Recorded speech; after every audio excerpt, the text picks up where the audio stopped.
नमस्कार मुलांनो. परिसर अभ्यास भाग 1 मधील पाठ 15वा संदेशवहन व प्रसार माध्यमे यावरील व्हिडिओ आपण पाहिलेलाच आहे. मला आशा आहे की तो पाठ तुम्हाला समजलेला आहे आणि आज आपण ह्या पाठाचा स्वाध्याय समजून घेऊया आणि लिहून घेऊया. प्रश्न पहिला.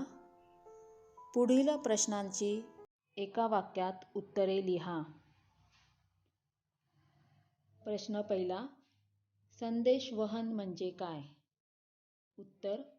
माहितीची देवाणघेवाण करणे म्हणजे संदेशवहन होय.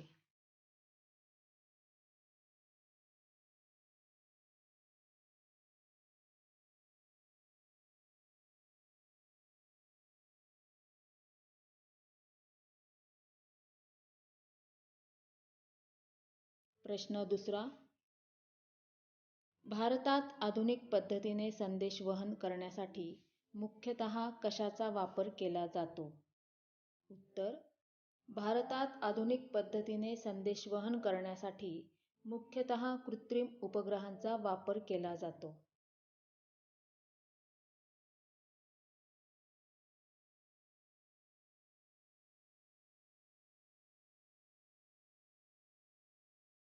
प्रश्न तिसरा.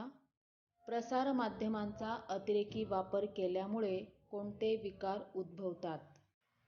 उत्तर. प्रसार माध्यमांचा अतिरेकी वापर केल्यामुळे डोळ्यांचे विकार, पाठीचे विकार, कानाचे विकार, चिडचिडेपणा, एकलकोंडेपणा, मनोविकार इत्यादी विकार उद्भवतात.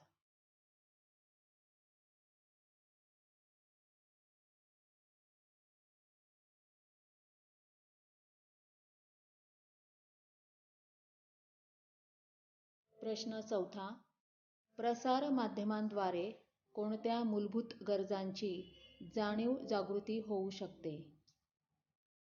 प्रसार माध्यमांद्वारे अन्न, वस्त्र, निवारा, आरोग्य व शिक्षण या मूलभूत गरजांची जाणीव जागृती होऊ शकते.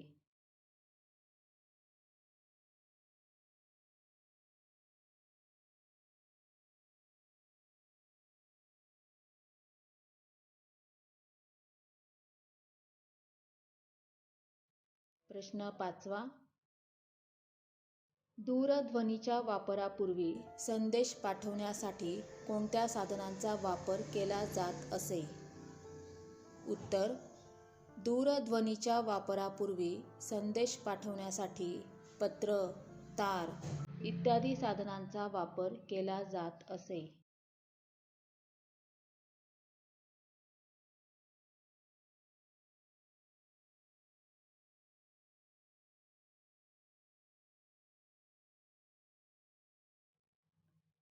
प्रश्न सहावा.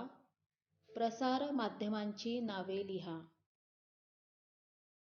प्रसार माध्यमांची नावे पुढीलप्रमाणे: दूरदर्शन, आकाशवाणी, वृत्तपत्र, इंटरनेट, मोबाईल इत्यादी.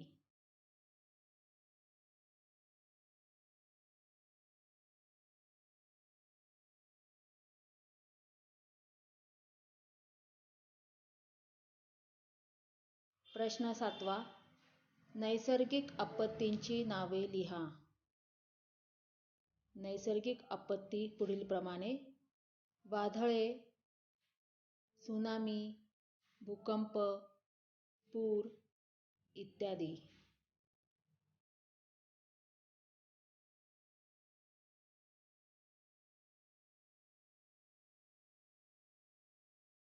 प्रश्न दुसरा.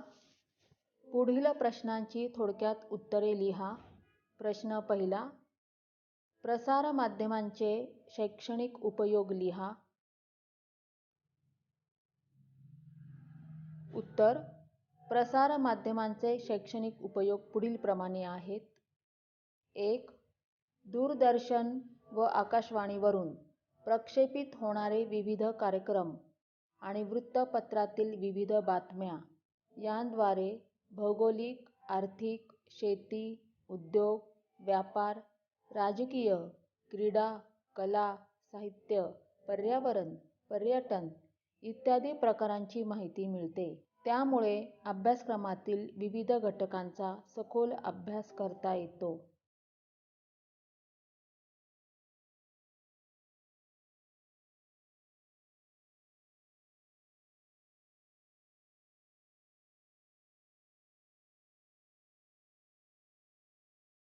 दोन, संगणक व इंटरनेटच्या आधारे विविध शैक्षणिक अभ्यास घटकांची दृकश्राव्य स्वरूपात माहिती उपलब्ध होते. 3. आकाशवाणी, वृत्तपत्र इत्यादी प्रसारमाध्यमे खेडोपाड्यातही सहज उपलब्ध होत असल्यामुळे शिक्षणाचा व माहितीचा दूरवर प्रसार होतो.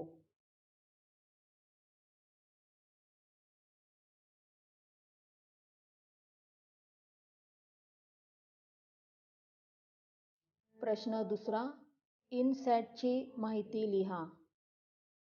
उत्तर: भारतात संदेशवहनासाठी कृत्रिम उपग्रहांचा अवलंब केला जातो. 2. हे कृत्रिम उपग्रह इनसॅट, इंडियन नॅशनल सॅटेलाइट ह्या नावाने ओळखले जाते. 3. अग्निबाणाच्या साहाय्याने प्रक्षेपण करून हे कृत्रिम उपग्रह अवकाशात सोडले जातात.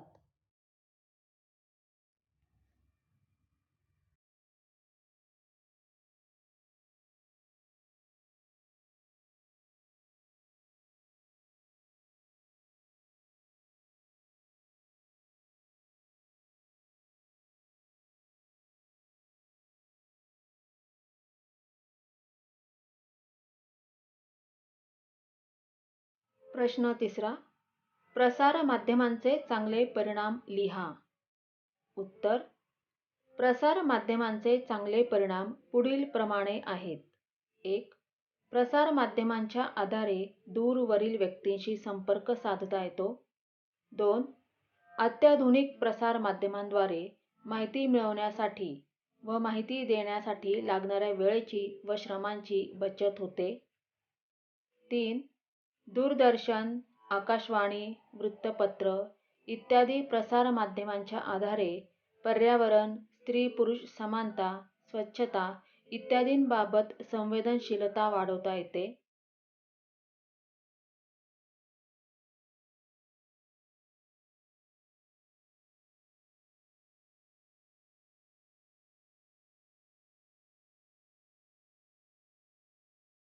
4. प्रसार माध्यमांच्या आधारे पूर, वादळे, त्सुनामी इत्यादी नैसर्गिक आपत्तींबाबत पूर्वकल्पना मिळू शकते. 5. प्रसार माध्यमांचा वापर करून आरोग्य, शिक्षण व समाजातील चांगल्या बाबींविषयक जागरूकता निर्माण करता येते. 6. दूरदर्शन, आकाशवाणी, वृत्तपत्र इत्यादी प्रसार माध्यमांच्या आधारे शासकीय योजना यशस्वी करता येतात.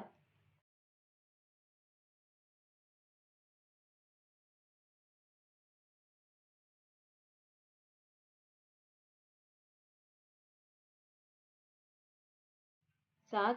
प्रसार माध्यमांच्या आधारे अन्न, वस्त्र, निवारा, आरोग्य, शिक्षण या मूलभूत गरजांबाबत जाणीव जागृती करून लोकांच्या जीवन पद्धतीमध्ये सुधारणा करता येते. प्रसार माध्यमांच्या आधारे व्यापार व उद्योगधंदे यांमध्ये वाढ करता येते. मुलांनो, हा सर्व स्वाध्याय लिहून घ्यायचा आहे आणि पुन्हा पुन्हा त्याचे वाचन करायचे आहे.